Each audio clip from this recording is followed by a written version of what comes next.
Olá pessoal, tudo bem? Que alegria poder estar mais uma semana com vocês, nesse nosso crescimento e nesse nosso caminho de recomeçar, que recomeçamos na semana passada com a Parashá de Bereshit, e nessa semana falaremos de Parashat Noach. Antes de começarmos, eu gostaria de dedicar esse estudo que nós iremos fazer juntos, com alegria, Leilui Nishmat, pela elevação da alma de Yaakov ben Yitzhak HaKohen, Zichrono Livracha, Shetie Nishmato Tzrura B'Tzror HaChaim, que a sua alma esteja ligada a Kadosh Baruch Hu, a Deus, a fonte da vida. Como nós sabemos, a história de Noach é uma das histórias mais famosas que nós temos em toda a Torá. Não é verdade? Todos nós sabemos o que aconteceu. Noach, a 10ª geração depois de Adam Arishon, e Vatimale Haaretz Hamas. E a Torá nos conta que a terra estava cheia de Hamas. Tem muitos comentários do que significa essa palavra Hamas, mas nós vamos, de acordo com o comentário mais simples, com a explicação mais simples, que a terra se encheu de roubo. E a gente para pensar e fala, roubo, o que significa? Um roubava do outro? A verdade é que sim. A terra estava cheia de promiscuidade. A terra estava cheia de coisas erradas. As pessoas acharam que o mundo não tinha mais dono. As pessoas acharam que acabou. Que agora cada um faz o que quer. Cada um age da maneira que quiser. Não existe lei. Não existe uma lei social. Não existe absolutamente nada. Ao ponto que se a gente for pegar os comentários, pessoal, a gente vê coisas tão pesadas, tão duras que estão escritas, inclusive que os animais participavam de atos promíscuos também com seres humanos, e por isso que eles também tiveram que ser destruídos no dilúvio. E vem Deus e fala, tá tudo errado. Vamos parar. Por que tá tudo errado? Porque não foi para isso que eu criei o mundo. A gente mamash não vai entrar agora na ideia se Deus já sabia disso porque ele criou, e se ele não sabia, a gente não vai entrar. É claro que Deus ele sabia exatamente tudo o que ia acontecer, mas o ser humano se desviou do motivo pelo qual ele foi criado. Deus, lá com Adam Arishon, 10 gerações atrás, a gente está uma parashá só, mas a gente já passou por 10 gerações. Deus ele vira para Adam e ele coloca Adam leovdá ou leshomrá, para trabalhar e para guardar. E o que o ser humano faz na geração de Noach? Tudo ao contrário. Ele trabalha outros deuses. Ele trabalha a ele mesmo. Muito da cultura grega que a gente conhece. E por outro lado, o que ele guarda? Ele não guarda absolutamente nada. Ele não guarda a alma dele. Ele não guarda o que ele tem de espiritual, o que ele tem de bom. Ele faz o que ele quer. Em outras palavras, na geração de Noach, o mundo se torna o que nós chamamos de Hefker. O mundo se torna sem dono. Cada um faz o que quer, da maneira que quer, com a lei que quer. E Deus ele vira e fala, não. Ad kan le'ayom. Até aqui. Chega. Não dá mais. Ele encontra um homem chamado Noach, que como a gente conhece, está escrito Noach ish tzadik tamid maya bedorotav et Elohim italech Noach, que Noach ele era um homem justo na geração dele. E com Deus caminhou Noach. E a gente vê que Deus ele dá uma ordem para Noach. Noach, constrói uma arca, venha você, traz os animais puros, os animais impuros, todo mundo conhece a história. Venha uma bula. Depois de Noach demorar 120 anos para construir aquela teivá, aquela arca, vem uma bula e ele vatishachet haaretz mipnei Elohim veinen ishchata que ishchit kol basar. E a terra está desolada. Existiram milagres no dilúvio, como a cada gota de chuva ela caía. Impressionante que ela tinha fogo por dentro e água por fora, e como Deus ele fez milagres e milagres e milagres dentro desse dilúvio. E de repente, como nós sabemos, o dilúvio acaba. Acaba. E Noach quer saber como fazer.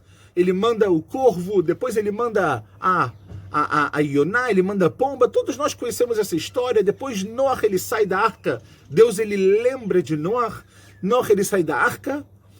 Mas o que eu quero tentar me concentrar com vocês hoje é de um assunto que, por um lado, muitas pessoas conhecem, mas eu quero tentar me aprofundar com vocês num assunto muito interessante. Lá no Sefer Bereshit, Deus, ele vira para Noah e fala o seguinte, pessoal, a gente está no capítulo 9, no versículo 12. Se você quiser acompanhar, acompanhe.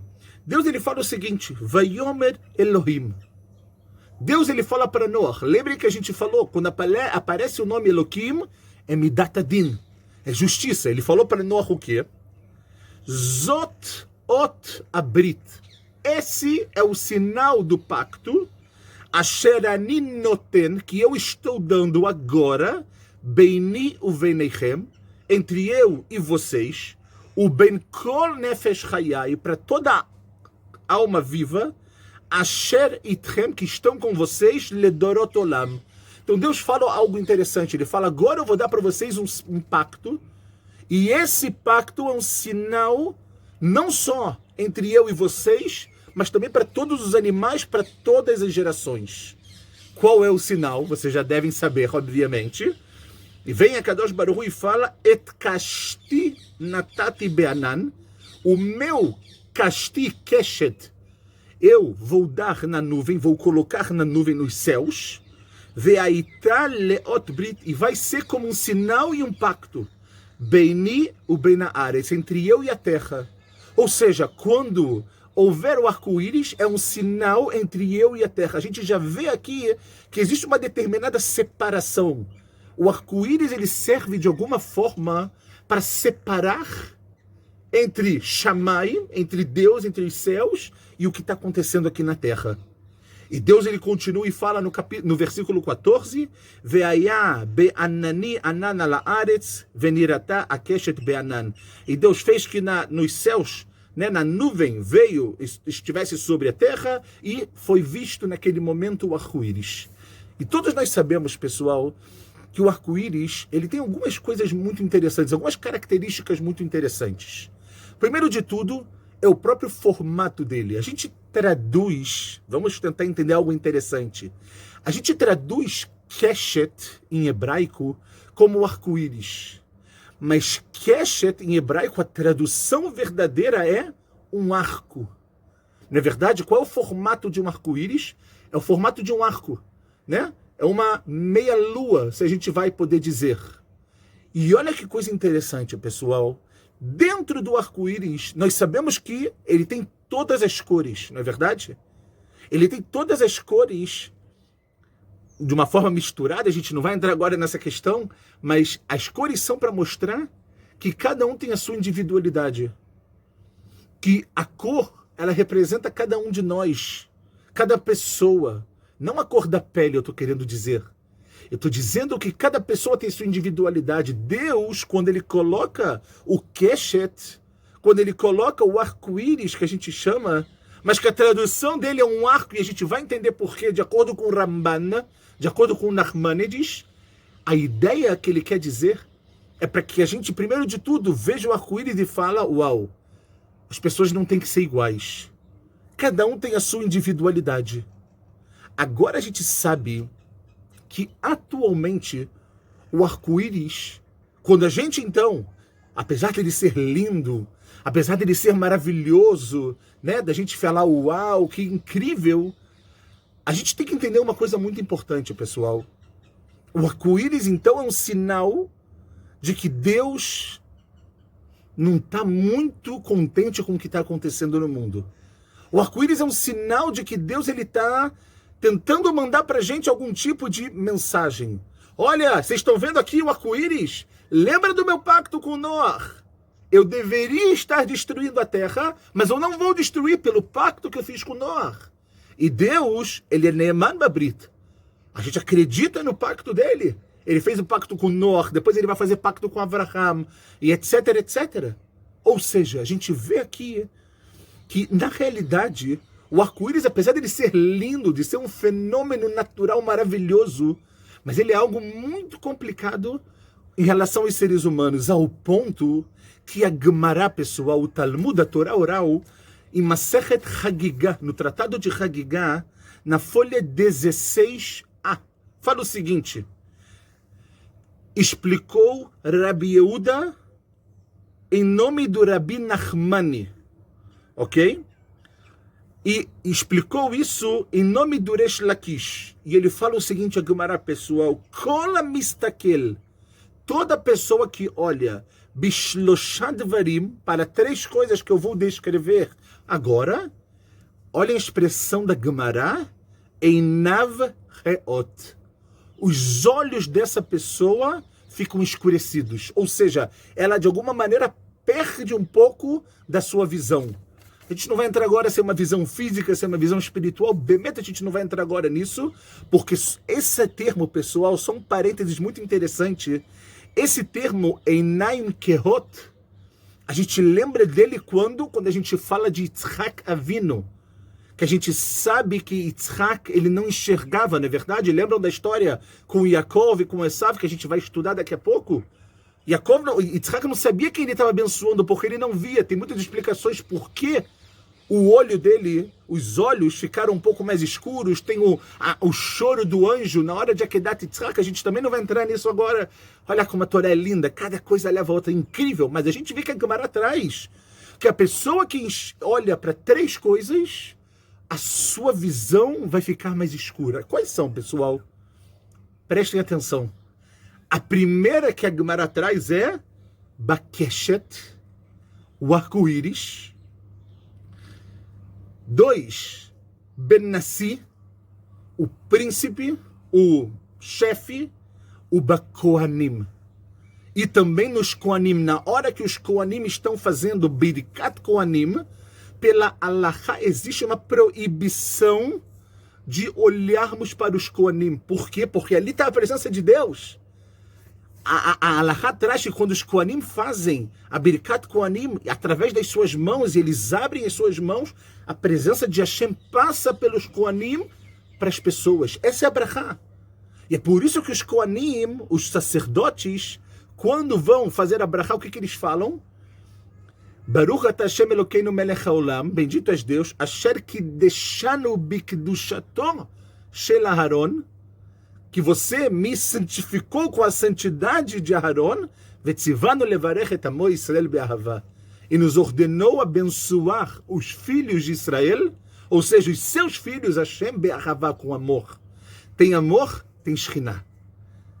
Quando é feito com amor, a Shekhinah está o tempo inteiro presente nesse mundo. E a gente vê que essa é a ideia dos Kohanim. E a Gemara continua e fala o seguinte, em relação ao arco-íris, a Gemara fala, o que é o arco-íris? Então está escrito Bekeshet, e em relação ao arco-íris está escrito Dirtiv, Kemar'e Akeshet, como a visão do arco-íris, Umare Demut Kevod Hashem. O arco-íris é como uma imagem da honra de Deus. É claro que Deus ele não tem imagem. É claro que Deus não tem nada material. Mas o arco-íris, a Gemara compara o arco-íris, o Maré Akeshet, como se Deus, é a presença de Deus ali. Então a pessoa que olhar muito para ela, está escrito que os olhos dessa pessoa vão escurecer, porque a presença de Deus também está ali. Então a gente vê uma coisa interessante, pessoal. Por um lado, o arco-íris ele tem um lado o quê? Tem um lado negativo, da gente olhar e falar, uau, Deus está nervoso. Deus está lembrando do pacto. O que está acontecendo? Não é verdade? Por outro lado, a gente vê que o Keshet, Beatzmo, o arco-íris, ele também lembra Kevod Hashem, Dmut Kevod Hashem. É parecido com a honra de Deus. Ao ponto, pessoal, que o Shulchan Aruch, isso é importante porque tem uma consequência prática para a nossa vida. O Shulchan Aruch, o código de leis, traz isso pela Halachá. Olhem só. Fala o seguinte no Shulchan Aruch, pessoal, no Saif Resh Chaftet, Siman Aleph. Aroe Keshet, quando nós estamos em algum lugar e nós olhamos um arco-íris, vocês sabem que as brachot elas são divididas em alguns tipos. Um tipo a gente chama de que é brachot nenim, uma brachá que a gente se aproveita, por exemplo, de comida e etc. Tem o que a gente chama de berichot re'ayah, que são brachot que a gente faz quando a gente vê algo, quando a gente vê um arco-íris. O Shulchan Aruch fala que a gente tem que fazer uma brachá. Você sabia disso? É uma brachá muito interessante. A gente fala Baruch atah Hashem, Elokeinu melech haolam, bendito és Deus, Rei do Universo. Zocher habrit, que lembra do pacto. Que pacto? O pacto que a gente está falando. Ne'eman bebrito, que ele é fiel no seu pacto. Vekayam bema'amaro, e ele cumpre, ele está de pé com as suas palavras. Você disse que o Keshet não ia mais permitir uma boa no mundo? Deus, você está correto com as suas palavras, como sempre. Essa é a brachá que a gente faz. E complementa o Shulchan Aruch, pessoal, olha só. Ve'asur leistakel bo beyoter. E é proibido olhar muito para ele. Por quê? Justo por causa da Gemara que a gente trouxe. Porque quem olha muito o arco-íris, o que acontece? Os olhos dessa pessoa vão ficar um pouco mais escuros. Agora, pessoal, a gente falou, como nós dissemos, que por um lado, tem um lado negativo que a gente falou, trouxemos a Gemara, trouxemos, obviamente, também o Shulchan Aruch, o Código de Leis. Mas agora eu quero tentar mostrar para vocês um lado lindo do Keshet. É verdade que ele é uma lembrança do pacto de Deus que ele deveria estar destruindo o mundo. É verdade que ele é uma lembrança de que, olha, o pessoal está pisando na bola, mas eu, a Kadosh Baruch Hu, não vou fazer nada pela minha promessa, pela minha palavra, pelo meu pacto. Só que existe algo interessantíssimo que o Ramban fala sobre o formato do arco-íris. Olhem que coisa sensacional que a gente vai aprender agora, pessoal. Vem o Ramban no Nachmanides, ele fala o seguinte. Existe uma discussão, a gente bem não vai entrar, é a primeira parte aqui do Ramban, ele fala aqui se o arco-íris já existia em Maaseh Bereshit, na criação do mundo ou não, ou se foi algo que Deus ele criou apenas agora, na 10ª geração, com Noach e etc.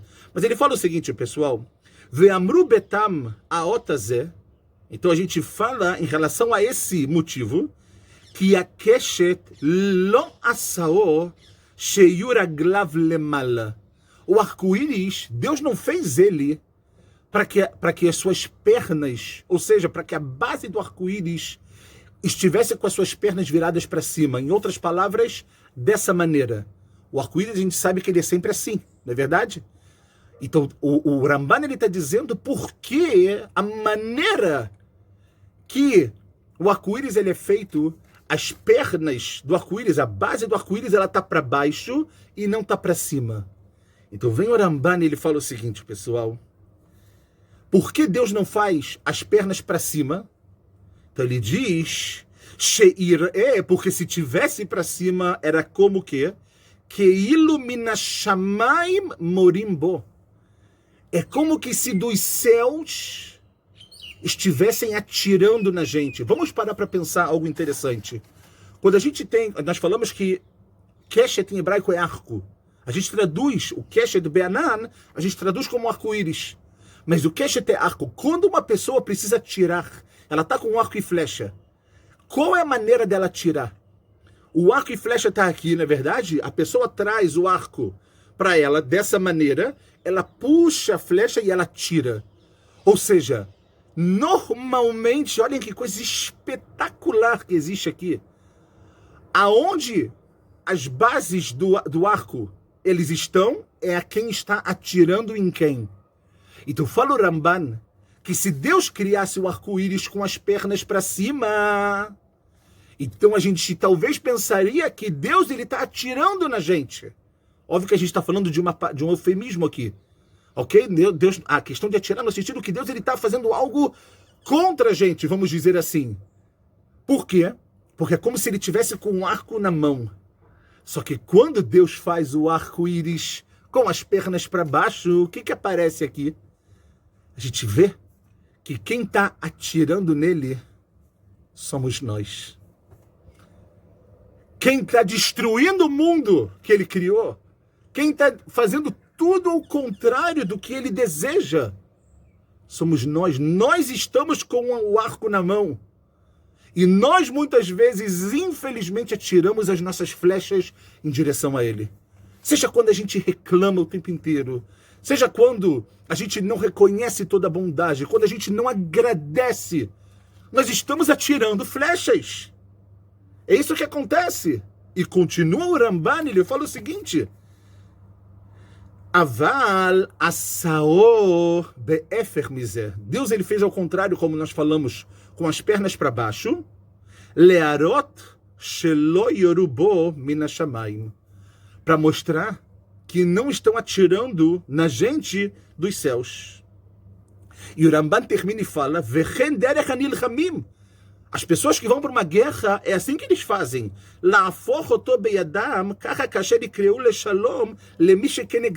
Olha que coisa interessantíssima que o Ramban fala aqui, pessoal. Numa guerra, quando você quer mostrar que você quer paz, sabe como você faz? Vocês devem ter visto já isso em filmes. Mas a pessoa pegava o arco, do arco e flecha, o que ele fazia? Ao invés de apontar o arco e flecha para ele, que é o sinal de que ele quer guerrear, de que ele quer atirar a flecha, ele apontava para quem? Para outra pessoa, falando: olha, para, eu quero paz. Então, quando a gente vira, quando Deus ele coloca, como nós falamos, as pernas do arco-íris para o mundo, para a terra, ele mostra duas coisas. O primeiro, de que ele não quer atirar na gente, de que ele não quer o nosso mal.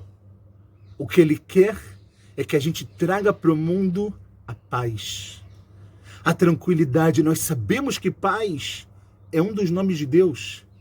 Então, o que Deus ele pede para cada um de nós, por favor, além de entender que eu quero o bem de vocês, de que eu não estou atirando, é como se Deus agora falasse: eu estou virando o arco, colocando ele o que? Nas suas mãos. Está nas suas mãos trazer tudo isso para o mundo. Está nas nossas mãos, pessoal. Que incrível. Ok? Então, eu acho que essa explicação do Ramban, ela tem tanta coisa para a gente pensar. Ela tem tanta coisa para a gente refletir, para a gente pensar e falar: uau, como Deus é bom. Mas eu quero fazer algo que eu pensei quando eu estava estudando esse Ramban, né? Muito interessante, que a gente pode trazer também para a nossa vida. Além de que tudo que a gente falou, Baruch Hashem, a gente tem que entender como entrar na nossa vida. Mas existe algo muito interessante. Nós sabemos que na geração de hoje, a gente está na geração do emoji, né?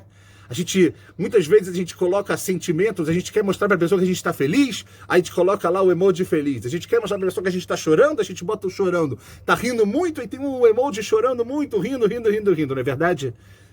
Só que existe também uma outra linguagem muito interessante que tem a ver com o formato, né, do que a gente pode chamar do parênteses, do arco. Quando você muitas vezes quer mostrar para a pessoa que você está feliz, você coloca o quê? Você coloca assim, não é verdade? E quando você quer mostrar que você está triste, você coloca o contrário. Então, se a gente for parar para pensar, pessoal, na nossa geração, no significado também do arco-íris, algo que eu pensei muito interessante, é simples. Se o arco-íris está com as pernas para baixo, Deus ele está falando com a gente quando a gente olha o arco-íris. Não pode olhar muito, não esqueçam de fazer brachá. Mas quando a gente vê que o arco-íris ele está no mundo, a gente tem que olhar e falar: uau, Deus ele está dizendo que ele está triste com a gente. O arco-íris está fechado para ele, mostrando como ele está com a gente. Por outro lado, a Kadosh Baruch Hu fala: no mesmo momento que eu te falo que eu estou triste, eu te dou a solução de como consertar tudo.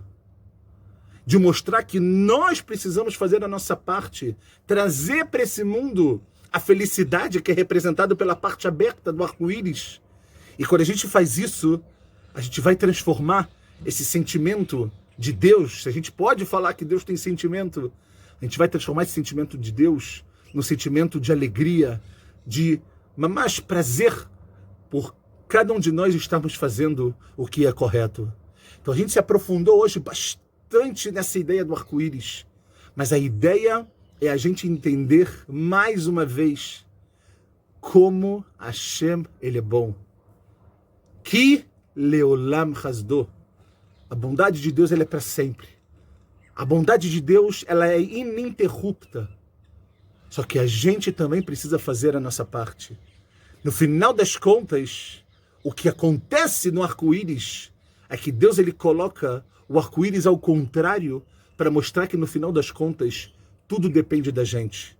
Ele cria esse mundo, ele cria essas maravilhas, olha o que vocês estão vendo aqui atrás. Ele cria, olha os pássaros cantando, tem periquitos aqui cantando, é algo extraordinário. Como? Como você vai fazer algo contra o mundo? Só que Deus ele fala, eu estou colocando ele nas suas mãos, faça o que tem que ser feito. Que a gente possa ler a Parashat Noach e pensar na nossa vida, como eu consigo consertar o pecado daquela geração. Sim, nós somos responsáveis. Se vatimale haaretz Hamas, se a terra se encheu de roubo, de muitas coisas negativas, como eu, na minha vida, posso fazer para transformar tudo isso em coisas positivas? Para transformar tudo isso em uma vida significativa, alegre e com muitas e muitas brachot. Shabbat Shalom umevorach.